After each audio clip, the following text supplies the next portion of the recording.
కొన్ని విమర్శలు కూడా చేశాయి. అది పెద్ద ఉద్యోగం కూడా కాదన్నట్లు కూడా చెప్పారు. మరి ఇంత పెద్ద ఎత్తున ఈ కార్యక్రమం జరగడం చాలా సంతోషకరంగా ఉంది. దీని గురించి మీ మాటలో చెప్పండి. అసలు వై నాట్ 175 పథకాలు ఇచ్చి మామూలుగా జనాల్ని సోమరిపోతులు అనేది వాడు పెద్ద పనికి మాలిన ఎదవా. డబ్బులు తీసుకొని ఎవ్వరు సోమరిపోతులు గారు. వాడు అక్రమ ఆస్తులు చేపట్టి హెరిటేజ్ అవన్నీ వేల కోట్లు ఉన్నాయి. తక్కువ కులస్తులు కాడ ఏముంది, డబ్బు తెచ్చుకుంటే తినాలా లేకపోతే లేదు. సోమరిపోతులు ఎలా అవుతారు? జగన్ మన సీఎం అయిన తర్వాత తక్కువ కులస్తులకి ఎస్సీ ఎస్టీ మైనార్టీకి అవేర్నెస్ వచ్చింది. బీసీస్ అవేర్నెస్ వచ్చి తెలివి వచ్చింది.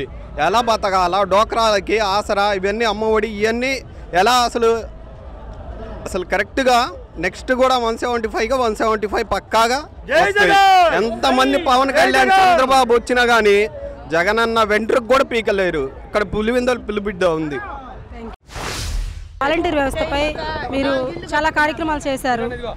అందరూ పింఛన్ ఇస్తున్నారు అంటున్నారు. దాని గురించి వాలంటీర్లు అనేది చాలా మంచి వ్యవస్థ. జగనన్న పెట్టాడు. అది జగనన్న వచ్చిన తర్వాత వాలంటీర్లు పెట్టడం వల్ల పేదలకి మధ్యలో నాయకులు లేకుండా డైరెక్ట్గా వాళ్ళకి అర్హులైన వాళ్ళని ఎంచుకొని పథకాలు ఇవ్వటం, వాళ్ళకి డైరెక్ట్ లబ్ధిదారులకి పథకాలు ఇవ్వటం చాలా మంచి విషయం. మళ్ళీ భవిష్యత్తులో కూడా జగనన్ననే వాళ్ళందరూ డైరెక్ట్ లబ్ధి పొందారు కాబట్టి జగనన్ని గెలిపిస్తారని కోరుకుంటున్నాం. ఇక్కడ పెద్ద ఎత్తున కార్యక్రమం జరుగుతుంది. కాసేపట్లో సీఎం గారు కూడా రాబోతున్నారు.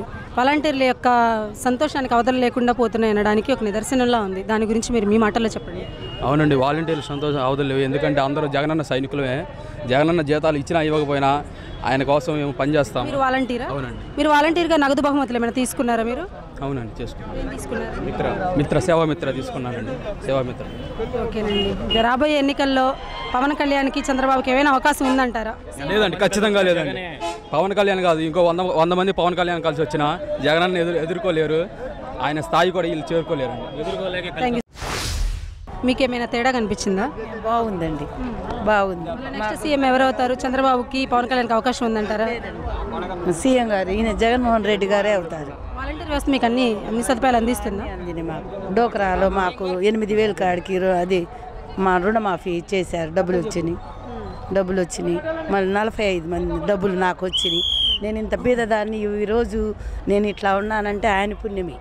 ఒక ప్రెసిడెంట్ చేసేదంటే వాళ్ళ చుట్టాలు చేసుకుంటారు. మాకు ఆయన చేతులతో వేస్తున్నాడు కూడా మాకు పొందుతున్నాయి. అదే ప్రెసిడెంట్ చేతుల్లో అంటే రావు మేడం, డైరెక్ట్ మా అకౌంట్లో వేస్తున్నారు జగన్మోహన్ రెడ్డి. అలాగే చేస్తే మాకు మళ్ళీ అతన్నే గెలిపించుకుంటాం. వచ్చారండి ఇంకోళ్ళండి. మీరు వాలంటీరా? లేదండి, నేను ఏఎన్ఎంని. మరి ఈ ప్రభుత్వం గురించి, ఈ ప్రభుత్వం చూస్తున్నారు, గత ప్రభుత్వం కూడా చూశారు మీరు. ఎన్నో పథకాలు వచ్చినాయి, అందుతున్నాయని కొంతమంది అసలు అందట్లేదు పథకాలు, ఇవన్నీ ఫేక్ అంటున్నారు. దీని గురించి మీ మాటల్లో చెప్పండి.